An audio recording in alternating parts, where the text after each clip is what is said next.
श्रीगणेशाय नमः।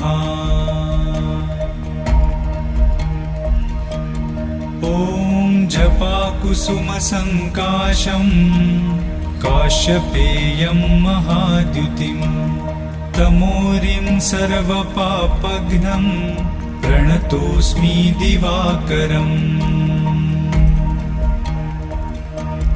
ॐ दधिशङ्खतुषाराभं क्षीरोदार्णवसम्भवं नमामि शशिनं सोमं शम्भोर्मुकुटभूषणम्।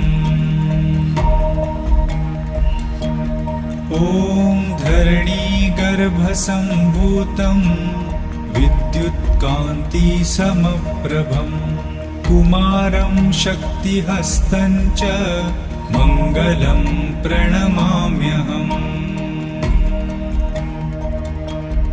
ॐ प्रियङ्गुकलि